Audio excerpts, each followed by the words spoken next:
Hello student, Hindi की कक्षा में आपका स्वागत है।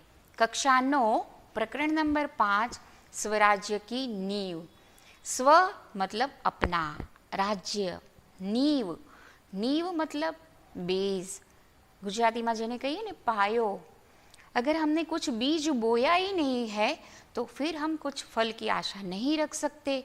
इसी प्रकार महारानी लक्ष्मीबाई के इतिहास के पात्र से या इतिहास के प्रसंग से हमें यहाँ सीखना है कि कोई तो शुरुआत करनी होगी, किसी न किसी को शुरुआत करनी पड़ती है और कोई शुरुआत करे उसके बाद ही ऊपर हम बहुत अच्छा निर्माण कर सकते हैं। तो ये है हमारे स्वराज्य की नींव, प्रकरण नंबर 5। लेखक हैं हमारे विष्णु प्रभाकर जी। उनका जन्म मुजफ्फर जिले के मिरनपुर गांव में हुआ था। उन्होंने प्रारंभिक शिक्षा अपने गांव में ही प्राप्त की। उसके बाद वह उच्च शिक्षा के लिए हिसार गए और फिर उन्होंने हिंदी साहित्य में सेवारत रहने के लिए दिल्ली गए और 1974 में अपना संपूर्ण समय हिंदी साहित्य जगत को उन्होंने दिया। ये विष्णु प्रभाकर जी के जीवन से हमें सीखना है कि उन्होंने बहुत सी ऐसी रचनाएं हैं जो हत्या के बाद, अर्धनारीश्वर, क्षमादान, दो मित्र, रात, ढलती रात, स्वप्नमय, ये आदि सारी रचनाएं जो हैं वह बहुत ही बोधदायक और उत्साह और प्रेरणादायक उनकी रचनाएं हैं। उनको पद्म भूषण से सम्मानित किया गया है। उन्हें भारतीय ज्ञानपीठ पुरस्कार से भी सम्मानित किया गया है और 2009 में अप्रैल में उनका निधन हुआ है। महारानी लक्ष्मीबाई इतिहास का महान चरित्र और वीरांगना जो है। महारानी लक्ष्मीबाई का जन्म 19 नवंबर 1835 और 18 जून 1858 में मृत्यु उनकी। खूब लड़ी मर्दानी वो तो झांसी वाली रानी थी। चमक उठी सन 57 में, वह तलवार पुरानी थी। बूंदेले हर बोलों के मुँह हमने सुनी कहानी थी। इस एकांकी में, इस नाट्य खंड में एक ही अंक है, मतलब कुछ एक प्रसंग लिया है पूरे नाट्य खंड से, इसलिए उसे एकांकी कहते हैं। उसके पात्र हैं महारानी लक्ष्मीबाई, उनकी दो सखियां हैं जूही और मुंदर और रघुनाथ राव और तात्या और सेना नायक आदि सब पात्रों के परिचय हम आगे प्राप्त करेंगे। ये है स्वराज्य की नींव में शत्रुओं के साथ जो वीरांगना महारानी लक्ष्मीबाई ने युद्ध किया था, उस युद्ध की कुछ बातें, कुछ प्रसंग हम इस प्रकरण में, कि कैसे घोड़े पर सवार होकर दाहिने हाथ में नंगी तलवार लेकर, मतलब खुली तलवार लेकर वह निकली थी और अपने पीठ पर साथ अपने बच्चे को भी लेकर निकली थी रण क्षेत्र में द्रुत गति से, द्रुत यानी बहुत जल्दी से। और इस प्रकार शत्रुओं के दल में आगे बढ़ती हुई लक्ष्मीबाई जैसे तेजस्विनी दुर्गा का स्वरूप हो, माँ दुर्गा का स्वरूप हो, इस प्रकार वह युद्ध क्षेत्र में, रण मैदान में आगे बढ़ रही है और भयंकर युद्ध किया। और इस युद्ध में उन्होंने अपनी सेना को भी बहुत उत्साहित भी किया। सेना ने भी बहुत बड़ा योगदान दिया और जैसे कहते हैं ना, गाजर मूली की तरह उन्होंने रण मैदान में शत्रुओं का सर्वनाश किया। इस प्रकार जय भवानी, हर हर महादेव, ये उत्साह बढ़ाने वाले सूत्र हैं। जैसे कहते हैं ना, भारत माता की जय, ऐसे उत्साहवर्धक सूत्रों का उच्चार करते हुए वह रण मैदान में आगे बढ़ती है। ये विषय में प्रवेश करते हैं हम कि खूब लड़ी मर्दानी वह तो झांसी वाली रानी थी। ये है सुभद्रा कुमारी चौहान। ये जो लेखिका है सुभद्रा कुमारी चौहान, उन्होंने उनके लिए काव्य लिखा है कि लक्ष्मीबाई की वीरता, साहस को हम कैसे बतलाएं। ये अबला नहीं है, सबला है। हमें अबला नहीं बनना है, मजबूर निर्बल नहीं बनना है, हमें सबल बनना है। इस प्रकार मजबूत होकर हमें आगे बढ़ना है। और लक्ष्मीबाई ने सच्चे अर्थों में देश की स्वतंत्रता की नींव रखी थी। इस पाठ में हमें यही अपना देश के प्रति स्वतंत्रता प्राप्त करने की, जो आज़ादी प्राप्त करने की जो देशभक्ति है, वह देशभक्ति, कर्तव्य परायणता, ये सारी बातें इस प्रकरण से हमें सीखना है। कहते हैं मेरे देखते ही देखते, हम विषय प्रवेश करते हैं। महारानी लक्ष्मीबाई कहते हैं कि मेरे देखते ही देखते क्या हो गया, जूही, कालपी, ग्वालियर, आसपास के सारे प्रदेश, आसपास का सारा विस्तार ऐसे ही शत्रुओं ने ले लिया है। ये क्या हो रहा है? इसीलिए कहते हैं कि अपनी सखियों से कहती है कि ये क्या हो रहा है, अब हमें जागरूक होना है। और मंजिल जैसे पास आते आते, जैसे हाथ से आते आते निकल जा रही हो, ऐसा हो रहा है। इसलिए कहते हैं कि ये क्या हो रहा है, हमारे आसपास के सब राज्यों को ऊपर आक्रमण हो रहा है और स्वराज्य जैसे हाथ में आते आते ही निकल जा रहा है।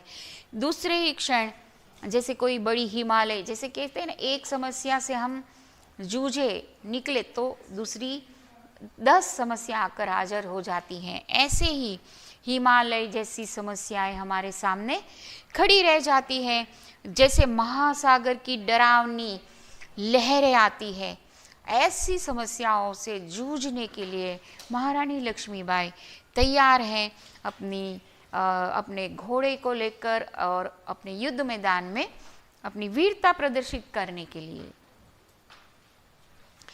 प्रलय की भूमिका है, लेकिन राव साहब है, राव साहब यानी सेनापति की रक्तमंडल में छाए ऐशो आराम में, आवेश में नहीं है, उत्साह में नहीं है, देश के लिए कुछ कर गुजरने की उनमें भावना नहीं है।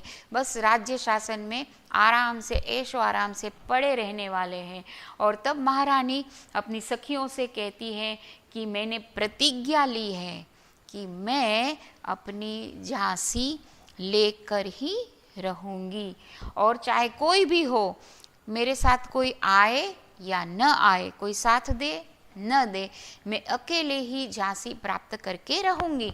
और इसीलिए कहती है कि मैं हाथ से नहीं जाने दूंगी। और सहसा अचानक सब अपनी सखियां जो हैं तैयार हो जाती है कि नहीं नहीं महारानी, आप अकेली नहीं हैं, हम आपके साथ हैं। रानी लक्ष्मीबाई की यहाँ हिम्मत, उसकी वीरता, और उन्होंने अकेले ही जाने का जो साहस किया हम देख सकते हैं। और कहती है रानी कि हम सब मिलकर या तो स्वराज्य प्राप्त करेंगे, ये है उसकी देशभक्ति या उसका दृढ़ संकल्प कि स्वराज्य मिले या ना मिले, पर मैं स्वराज्य की नींव रख के जाऊंगी। ये है उनकी देशभक्ति की मिसाल बनकर रह गई है और आगे बढ़ती है। कहते हैं कि जब तक देश भावना क्यों नहीं होती विद्यार्थी मित्र, तो कहती है महारानी कि जब तक हमारे देश में छुआछूत, ऊंच नीच, अमीर गरीब या ऐसी समाज में भेदभाव होंगे, या तो हम विलास प्रियता में डूबे हैं, हमारे पास है ऐशो आराम में, बस तब तक हमें देश की सुरक्षा या देश की रक्षा के बारे में या देश की राष्ट्रभक्ति के बारे में हम सोचते नहीं हैं। हम अपने आप में स्वार्थ में डूबे हैं, तब तक हमें कोई पड़ी नहीं है, ऐसी बात है। इसलिए कहते हैं कि अगर हमें जन सेवक बनना है, हमें अपने स्वराज्य के लिए, अपने देश के लिए आगे बढ़ना है, तो हमें ये सब छोड़कर, ऐशो आराम सुख चैन छोड़कर, हमें सेवा, तपस्या और बलिदान देने के लिए आगे बढ़ना है। तो आप देख सकते हैं विद्यार्थी मित्र कि महारानी लक्ष्मीबाई जो हैं युद्ध मैदान में उतरने के लिए तैयार हैं और कहती है कि शाबाश मेरे कर्नल, तुम लोगों से मुझे यही आशा है। इस प्रकार उन्होंने राष्ट्र प्रेम, देशभक्ति जगाया कि जब तक हम तब बलिदान या देश के लिए, अपनी देशभक्ति के लिए वीरता नहीं दिखाएंगे या अपना जीवन त्यागने के, प्राण न्योछावर करने के लिए तैयार नहीं होंगे, तब तक हमें कुछ मिलेगा नहीं। और सब उत्साहित होते हैं और आगे बढ़ते हैं और कहती है कि मुझे आशा है कि स्वराज्य की नींव हम सब नारियां, देखिए विद्यार्थी मित्र, महारानी लक्ष्मीबाई खुद कहती है कि हम सब नारियां, मतलब उनकी दो सखियां ने आगे बढ़कर स्वराज्य को प्राप्त करने का प्रारंभ किया। इसलिए कहती है कि हम सब आगे बढ़ेंगे और इस प्रकार हम देशभक्ति को आगे बढ़ाते हुए, हमारे पास तात्या जैसे सेनापति हैं, पर कैसा सेनापति है? अनुशासनहीन है, कोई अनुशासन नहीं है, कोई डिसिप्लिन नहीं है, कोई देशभक्ति नहीं है, कोई राष्ट्र प्रेम नहीं है और स्वराज्य प्राप्त करने की इच्छा भी नहीं है।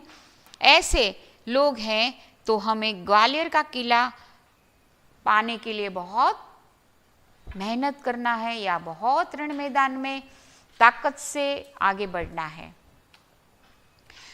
कहती है जूही, उसकी सखी है महारानी लक्ष्मीबाई की, कि हाँ रानी, आप कहते हैं कि राव साहब और ये सब जो हैं वो बुलाने से आते हैं, ऐशो आराम में डूबे हैं और इस प्रकार मैं उसको उत्साहित कैसे करूं? तब कहती है कि हाँ रानी, स्वराज्य के लिए नाच सकती हूँ, मैं तो अपनी सखियाँ हैं कि स्वराज्य के लिए नाच सकती हूँ, देश के लिए मेरी जो भी ज़रूरत है मैं करने के लिए तैयार हूँ और किसी को गले की फांसी बनना नहीं चाहती। मैं किसी के लिए, किसी को खुश करने के लिए अपनी आर्ट, अपनी कला नहीं दिखाती, मैं दिखाऊंगी सिर्फ अपने राष्ट्र के लिए। मुझको ऐसा करने में कोई नहीं रोक सकता, मुझे किसी की परवाह नहीं है। जूही, भाई साहब मैं औरों की बात नहीं जानती, मुझे आज्ञा दीजिए, मैं ठोकर मारने के लिए तैयार हूँ। मतलब ये ऐशो आराम, नाच गाना, ये राज्य शासन में चलता रहा है। उन्होंने कहा मैं ये सब छोड़कर आपके साथ युद्ध मैदान में आने के लिए तैयार हूँ। और मैं भी, उनकी दूसरी सखी है मुंदर, वह कहती है मैं भी तैयार हूँ, चलो हम सब मिलकर हमारे सेनापति जो हैं उनकी नींद उड़ाएंगे, उनको देशभक्ति के लिए, राष्ट्र प्रेम के लिए या स्वराज्य प्राप्त के लिए आगे बढ़ने के लिए जगाएंगे। और लक्ष्मीबाई कहती है कि हम उनकी नींद हराम नहीं कर सकते, क्योंकि दुश्मन ने हमारे राज्य में कदम रख दिया है, अब दुश्मन ही उनको ठोकर मारेंगे। अब तक तो वो ऐशो आराम में पड़े हैं, पर अब दुश्मन हमला करेंगे तो उनकी नींद उड़ जाएगी। और इस प्रकार लक्ष्मीबाई, पेशवा की सेना हार गई है। एक तरह से अच्छी बात है कि उसका जो साथ मिलना था वह नहीं मिला। अब पेशवा की आंखें खुलेगी। रघुनाथ, अपनी सेना को तैयार होने की आज्ञा दो, रोज ग्वालियर का किला नहीं ले सकेगा। यानी अब पेशवा ने भी प्रयत्न कर लिया, वह भी हार गए, तो अब हमारे सामने दुश्मन कम हो गए हैं, तो हम किला प्राप्त करने के लिए और मजबूत हो सकते हैं। स्वराज्य की नींव विभाग 1 में विद्यार्थी मित्र हमने देखा कि सब स्त्रियों ने मिलकर प्रयत्न किया। महत्वपूर्ण भूमिका महारानी लक्ष्मीबाई, उनकी 2 सखियों हैं, उन्होंने हिम्मत दिखाई, वीरता दिखाई। और आगे हम विभाग 2 में महारानी लक्ष्मीबाई के युद्ध के बारे में चर्चा करेंगे। मिलते हैं दूसरे विभाग में। नमस्कार।